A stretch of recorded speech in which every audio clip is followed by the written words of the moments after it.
সকলোকে ধন্যবাদ জনাইছোঁ। গোটেই কথাখিনি কৈছেই। আমাৰ আজি একমাত্ৰ ইয়াত লগ হোৱাৰ মূল কাৰণটো হ'ল জুবিন গাৰ্গৰ নামত এটা ন্যাস গঠন কৰাৰ কথা ঘোষণা কৰা। বাকী আজি আনুষ্ঠানিক ঘোষণা হ'ল যদিও বাকী কামখিনি কৰিবলৈ বাকী আছে যথেষ্টখিনি। প্ৰশ্ন নিশ্চয় হ'ব পাৰে যে ন্যাস এটা কিয় লাগে।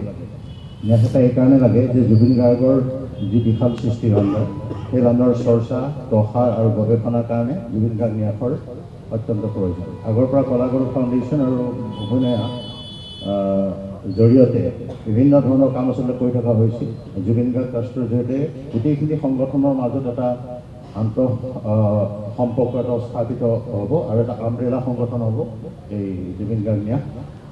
আপোনালোকে সকলোৱে জানে যে জ্যোতিপ্ৰসাদৰ গীতখিনি যিখিনি নিজে লিখা সুৰ দিয়ে, জ্যোতি সংগীত বুলি কয়, 372টা গীত লিখিছিল জ্যোতিপ্ৰসাদে। 63টা গীতমান গানৰ সুৰ পোৱা গৈছে, এইখিনি জ্যোতি সংগীত গানে সুৰে। বিষ্ণুৰাভাই 131টা গান লিখিছিল, তাৰে 45টা মানৰ সুৰ পোৱা গৈছে, সেইখিনি বিষ্ণুৰাভা সংগীত।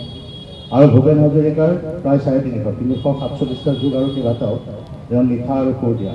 কাইলৈ আমি জুবিন সংগীত বুলি ক'ব লাগিলে জুবিন গাৰ্গে লিখা আৰু সুৰ দিয়া গীতখিনি, সেইখিনি হ'ব জুবিন সংগীত, বাকীখিনি হ'ব জুবিনৰ গীত বা জুবিনৰ গান।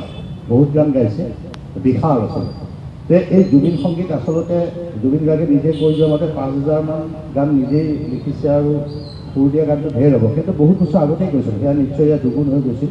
গতিকে সেই গানখিনিনো কোনখিনিনো জুবিন গাৰ্গে নিজে লিখা সুৰ দিয়া, এই কামবিলাকো কৰিবলগীয়া আছে। বিশালকৈ তেওঁৰ ল'ৰাটাই বহুতখিনি কাম গানখিনি সংগ্ৰহ কৰি থৈছিল। মই এটা উদাহৰণৰ কাৰণে ক'লোঁ যে জুবিন সংগীত কেৱল গানেই নহয়, জুবিন গাৰ্গৰ লিখা গান, সুৰ দিয়া নাই, সুৰ দিয়া গান, তাত শব্দ মানে ভৰোৱা নাই, তেনেকুৱাও 2-এটাৰ সন্ধান পোৱা গৈছে। 2-3টা চিনেমাৰ কাহিনীৰো সন্ধান পোৱা গৈছে।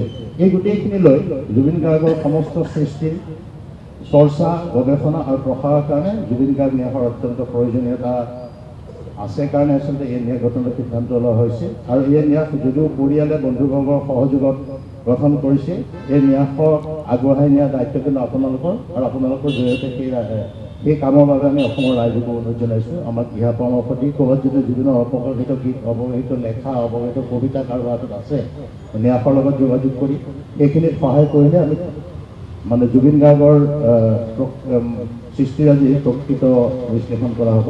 মূলতঃ ন্যাস গঠনৰ যিকোনো ন্যাস গঠনৰ যি উদ্দেশ্য থাকে সেই একে উদ্দেশ্য জুবিন গাৰ্গ ন্যাস গঠনৰ, কিন্তু ইয়াৰ বিশালতাটো ইমান বেছি, গানৰ সংখ্যা ইমান বেছি, তেওঁৰ সৃষ্টিৰ সংখ্যা, কৰ্মৰ সংখ্যা, কোৱা কথাৰ পৰিমাণ ইমান বেছি যে আন বহু ন্যাসতকৈ এই ন্যাসৰ আচলতে পৰিসৰটো যথেষ্ট ডাঙৰ হয়। কাৰণ আপোনালোকৰ সহায় সহযোগিতা লাগিব। আমি জুবিন গাৰ্গ ন্যাসৰ লগত জড়িত যিখিনি মানে মানুহ, পৰিয়ালৰ লোক আৰু আমি বন্ধুবৰ্গ সকলোৱে আপোনালোকক আমি জুবিন গাৰ্গ ন্যাসৰ পৰৱৰ্তী কাম কাজত সকলো ক্ষেত্ৰত আপোনালোকৰ সহযোগিতা বিচাৰিছোঁ আৰু আপোনালোকৰ জৰিয়তে অসমৰ ৰাইজৰ সহযোগিতা বিচাৰিছোঁ। ধন্যবাদ।